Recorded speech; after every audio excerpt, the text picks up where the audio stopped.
Kia ora, everyone, and kia ora, Jonathan. Welcome to this month's Tech Bites. It's great to have this chat with Jonathan, who I've been very fortunate to be working with for the last couple of years around the Digital Boost Alliance. And he's also been incredibly generous with his time with our Flint teams, I think in Wellington, Christchurch, and Auckland. So you've met some wonderful people, and I thought it would be great to share some of that conversation more widely here through our podcast. So, Jonathan, would you mind introducing yourself a little, including what you do for work at the moment, and some of the other things you're involved in? Yeah, kia ora. Good to be here, Craig. And honestly, those events were awesome. It was so nice to be able to meet some of the kind of up and coming talent across New Zealand, especially in the tech space. So I was really pleased to get to kind of spend some time with them.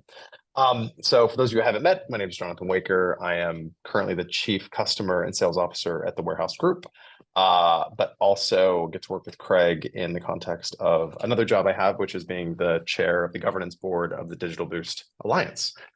Something very near and dear to my heart, so something I'm sure we'll talk about a little bit later on. My free time, I don't know, love cooking. You can hear from the accent. Not a Kiwi now, but moved here from the States about 7 years ago. And between the dog and the family, just loving being out in the wilderness, on the beach, cooking, all that good stuff. So really great to be here. The only thing I really know about Texas and cooking is barbecue. Is Oh, that it's about? good. Okay. All right, well, let's go back. And I'm keen to hear more about your career generally, because I do know you have a very fascinating backstory, right back to studying in France, I think it is. So, can you sort of go through what led you to where you are today and maybe some of the challenges you've had to overcome to get to where you are?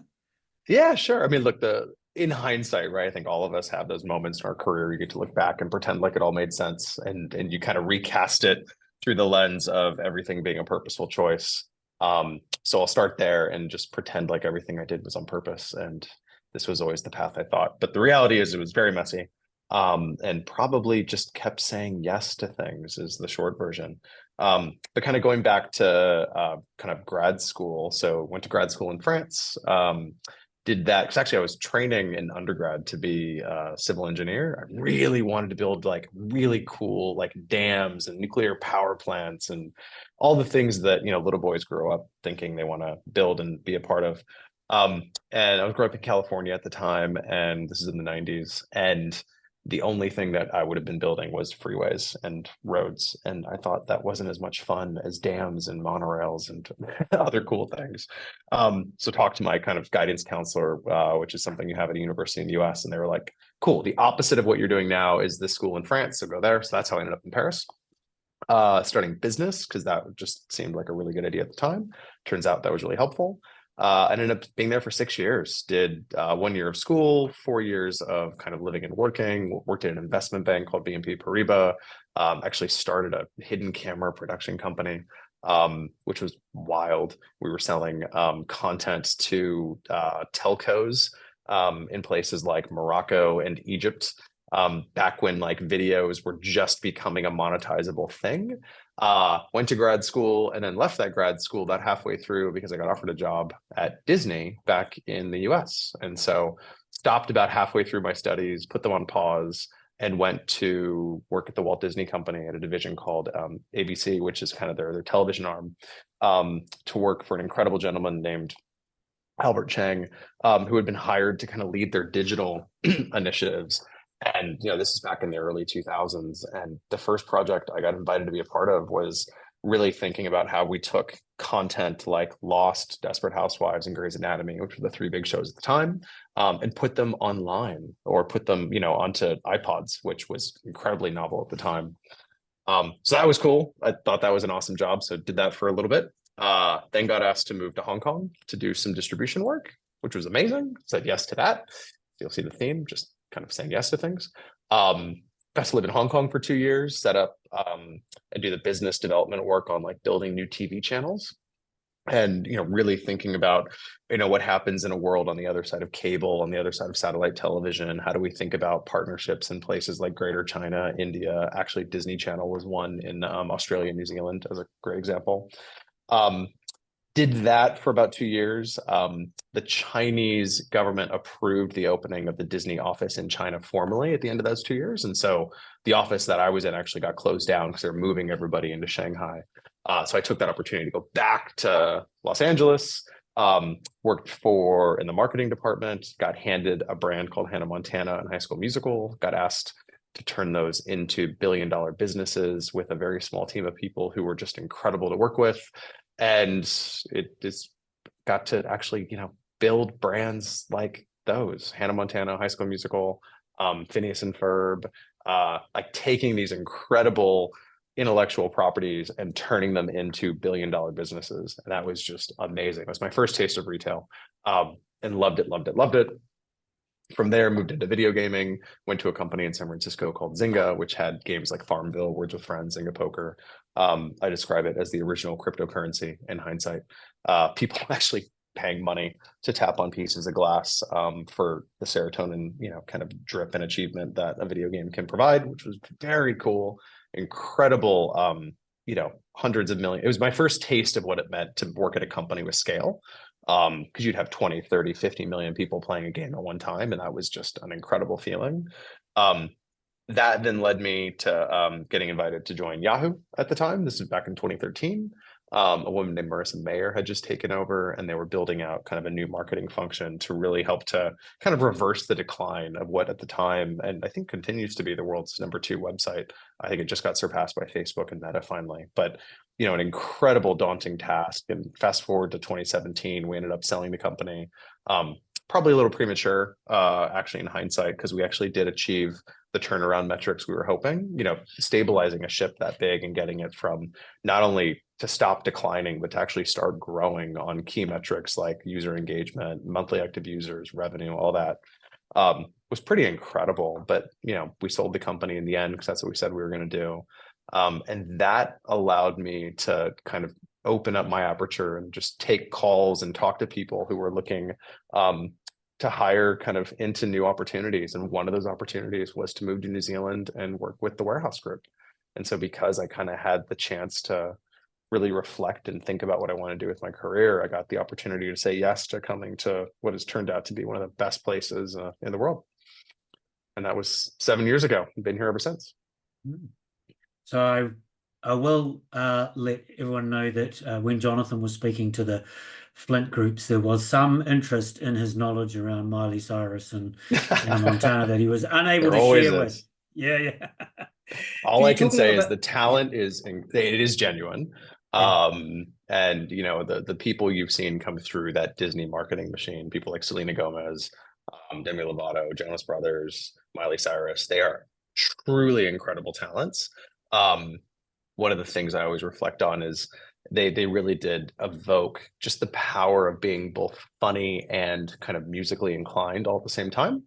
And those are two things that are really hard to have happen in the same individual. But when it does, you do just end up with just out of this world talent, but incredible storytellers, and just, seeing their careers since then, it's just been really cool. It's obviously why I never ended up in that career, not being able to put the two together. So look, let's just take that move to New Zealand. I mean, what drew you to Aotearoa at that time? Well, there were probably a couple things. One, the macro environment in the US was just changing. This is back 2016, 2017, right? So you had Trump's first term.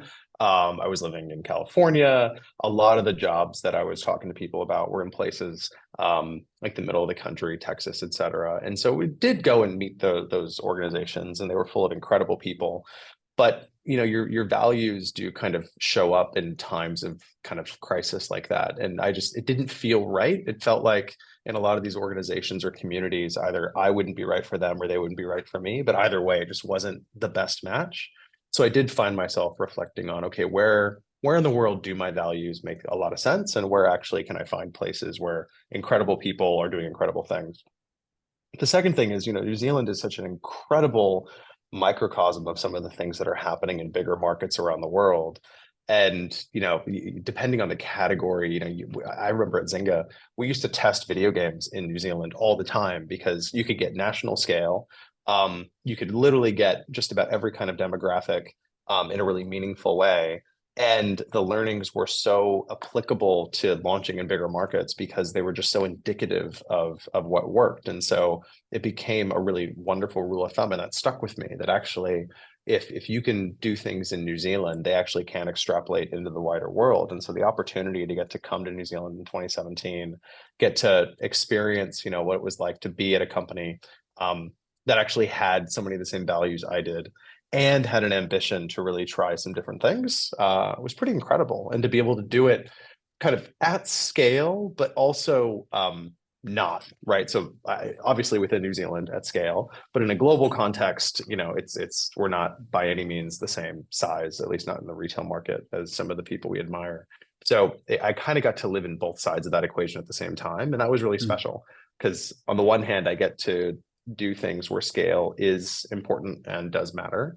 On the other, I also get to acknowledge that we don't have scale in the same ways that everybody else does.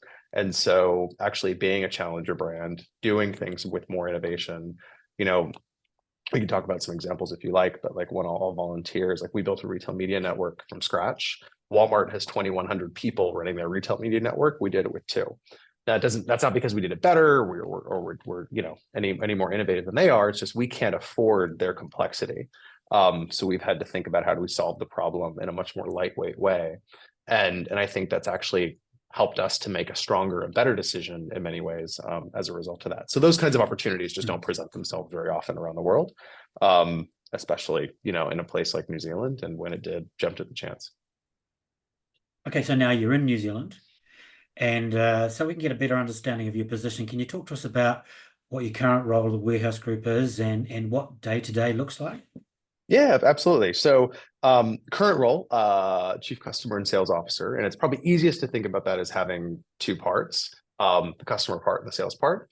The customer part, involves things like marketing, go-to-market, online, digital, things like insights, analytics, and actually just thinking about who our customers are, how do we engage with them, and how do we kind of create business propositions that really do solve customer problems in the most right way.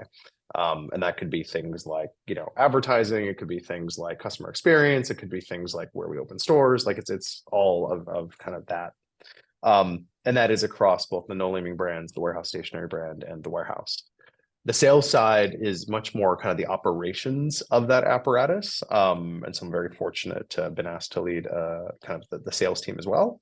And so have a team of people who are experts at kind of operationalizing the strategy at a very human level across the country. And so across all of Aotearoa, we have about 10, 11,000 team members across the warehouse stationery, and No Leaming brands. And so really empowering them with really good leadership, operational standards, and just making sure, frankly, they have what they need to delight and support our customers every chance they get. And so kind of the combination of those two things get to be my role. What that means is that, on the one hand, my weeks are very predictable in that you kind of start the week looking at the numbers and then you spend the week trying to figure out how to make them better. I think that's just a general retail rhythm. But the types of challenges that present themselves and the types of engagements that you kind of have to undertake to make the business better and to help support the teams to do what they most need definitely change week to week. And that is really, really exciting. And then you have kind of adjacent to all of that, some new businesses that we're building within the company, things like retail media being a great example, that just kind of sit alongside that, but very similar cadence. Oh. Now, you did mention the fact you chair the Digital Boost Alliance Governance Board. For those, for which some of you won't be familiar with that, it's a collaboration between public and private sectors to help boost the digital capabilities of both individuals, but mainly businesses and small businesses in particular in Aotearoa. What led you to get involved in this alliance piece of work? Yeah, I was really lucky in that I think my team actually got connected to it first. We have a commercial business within the group.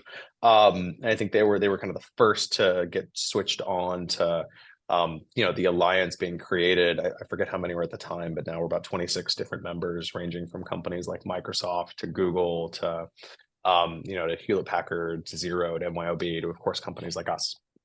Um, and I just found that really, really interesting for two real reasons. One, incredibly passionate about technology. It's a part of my background. It's one of the things that really attracts me to the category. And two, seeing the improvements that productivity can bring to not only a kind of a nation, but also a community. And, when you look at the stats, right, like New Zealand's productivity compared to the rest of the world is abysmal. And we're not fighting fit enough as a nation to be competing with global giants when it comes to productivity on a per person basis. And that's a really big problem if you believe that New Zealand is a special place and needs to really, kind of exist in a much bigger, more meaningful way in the future. And I absolutely believe that. And so if you believe that New Zealand needs to have a bigger role in the world in the future, then having our productivity improve is a really big prerequisite to that being possible. Otherwise, we don't move forward, we move backwards because everyone else is moving forwards.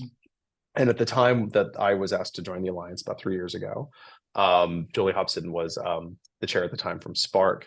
We were really focused on helping businesses with kind of the bare minimum, right? Things like a website, getting your Google My Business set up, things like Instagram accounts, email, getting onto cloud services for things like billing and engaging with clients. And those are all really important baseline things to have happen. It's really hard to drive productivity within your business, if you're not invoicing people digitally. And so I really had an appreciation for what it meant to kind of do some of those things at the beginning. Fast forward 3 years, and not only is that kind of still as true then as it is today, but it's even more true because now as you're thinking about things like AI and generative AI and how we're going to use automation to make our businesses better, faster, stronger, all of those things have a prerequisite in them, which is your business is digitized. You can't put AI into a business that's not digitized, at least not very successfully.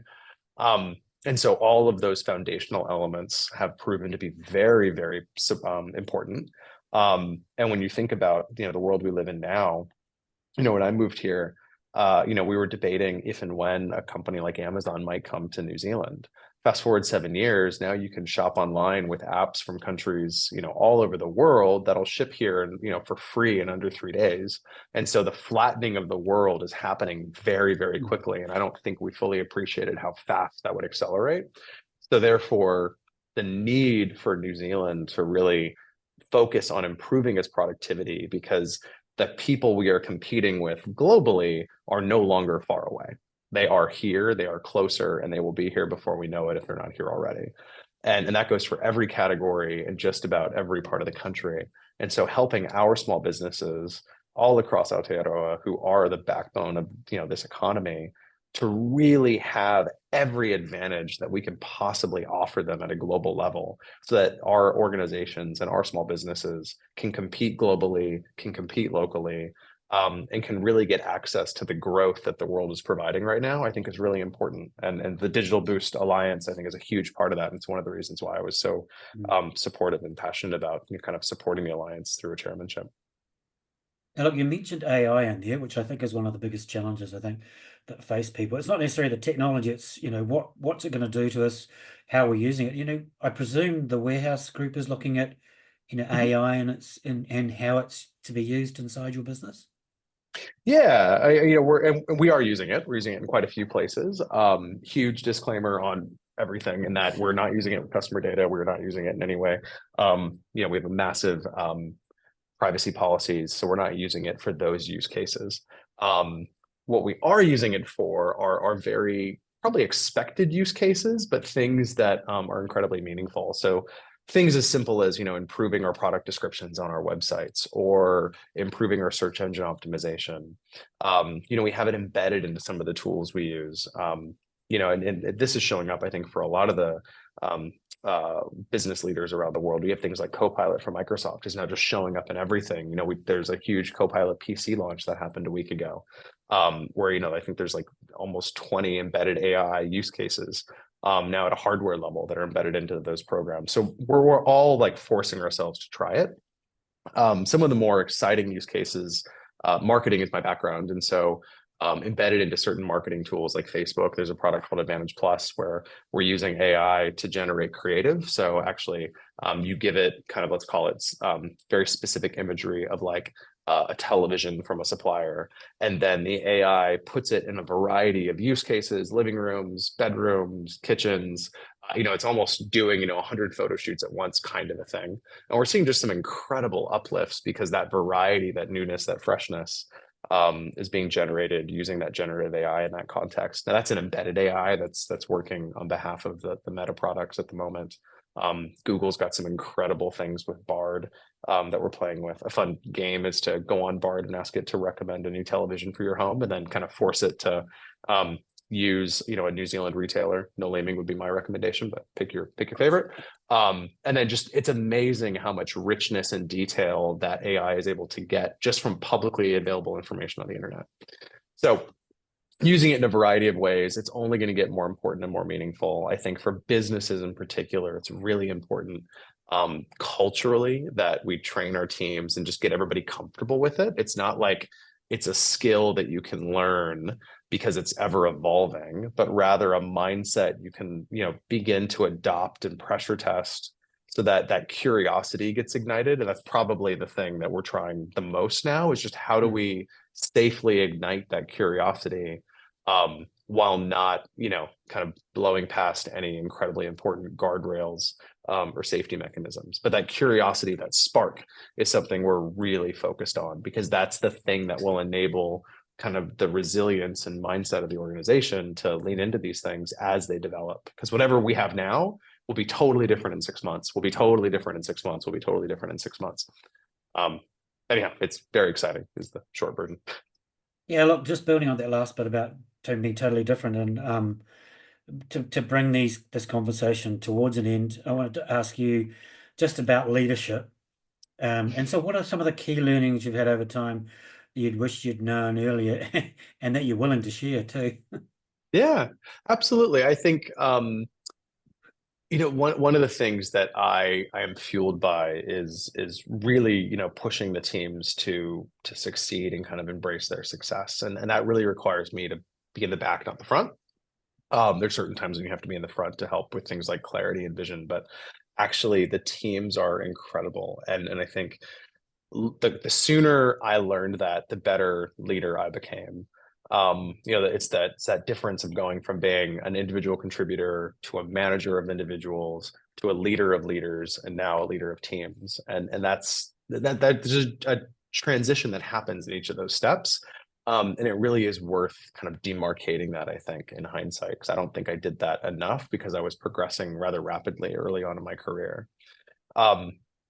The two things I did that were very painful, but were some of the best things. Number one is I actually got a lot of feedback very purposely from people I really didn't like working with. And this was, at the two companies prior to being here. And the feedback I was getting was, things like, I could be misconstrued as like steamrolling in a conversation because my passion for an outcome might not allow the dissident side of a debate to really have oxygen, and that was being misinterpreted and perceived as kind of me steamrolling or frankly just not being a very helpful team member, and that was brutal because the first time you get that feedback and it was much harshly worded than that.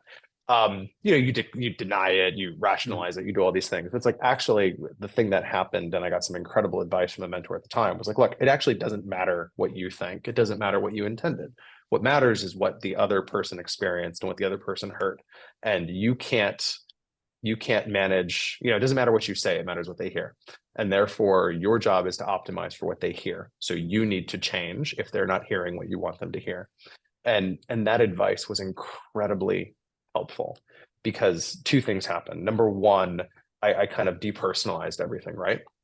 So it's not that I was a bad person or a good person, not that they were a bad person or a good person, but rather the message I wanted to convey wasn't being received by them in the right way. And that's not because of anything they did. It's actually the onus is on me to communicate better. And I was in marketing, like that should be the thing we're good at. The second thing was actually just being really clear on helping the teams unstick what they need and actually getting out of their way. And the more you move up in an organization, the more people come to you for decisions. And one of the most powerful things I found I can do is actually refuse to make a decision, not because I want to stalemate anything, but actually reminding the teams that, in a lot of cases, permission is not mine to give. They've actually had it the whole time. And my job is to support them, to help them think about ways to solve the problem, make sure we're not, getting ourselves into situations that we might not be able to get out of, addressing risk, all that good stuff. But my job isn't to make everybody's choices for them. That's incredibly unhelpful. It's incredibly demoralizing, and that's not how the teams are going to grow. And so learning that early on was incredibly helpful also, because then my role in all of these relationships becomes really clear. My job is to help them be incredible. And to unstick things that might be holding them back. Such good advice. And sometimes it's hard to hear the first time, but you're right. As you get a bit older and wiser, you know that it's worth listening to. So look, just to finish things off, what's your dream job if you aren't doing it already? Oh my God. I think I have a dream job, but I don't know if it exists, but it's probably somewhere in the hospitality industry. I've always thought like being a pilot would be incredible. I have terrible eyes. I'm pretty sure there isn't an airline in the world that would hire somebody with vision as bad as mine. But just the ability to experience the world through people, through visiting. There's just I love traveling. I love that, and I would love to be able to do that. I'm gutted that's not available to me and not something I chose in hindsight. But if I could do it all over again, I think a pilot would be a lot of fun. It would be. I'm pretty sure it would be. Hey, look, it's been a real joy and privilege to talk to you, Jonathan. I mean, obviously, we talk quite a lot, but we don't get to sit down and do these sorts of conversations. So I really appreciate your time, and I know you're heading off on leave. So, just getting half an hour of your time has been so good as well. Anything you want to say in closing before I close off? No, just again, thank you. And I think the work that you guys are doing is so incredibly important. And, one of the biggest things I've learned is, how are you comfortable in ambiguity, and thinking about that. And I think especially when it comes to technology and what it means to exist in kind of this Venn diagram of the world, it is ambiguous. And as humans, we all want to kind of compartmentalize things into structures so that we can understand them and control them. But actually just getting really comfortable with not knowing and getting really comfortable with things like purpose, vision, values, I think is incredibly powerful. So definitely something I've learned, definitely something being here has taught me, and definitely something that I see kind of happen through the organizations that we get to be a part of together. So really appreciate it. Right. Thank you so much. Thank you, Jonathan. And thank you to all of those of you that have listened or watched this Tech Bytes edition. This is, I think, number 38 or 39. So if this is the first lucky time number. if this is the first time you have listened to one of our podcasts, then feel free to go back and listen to those other ones. We talked to people like Jason Paris. We talked to Francis Valentine, who's also on the governance board of the Digital Boost Alliance. We've talked to Judith Collins. So, there's a wide variety of people that you can go back and listen to. Just look for techbytes.nz either on the web or in your favorite podcast app. Perhaps not Google Podcasts because that's disappearing, but there are plenty of other places to go to. So thanks again, Jonathan, and have a great afternoon. So mā te wā. Thanks so much. Kia ora.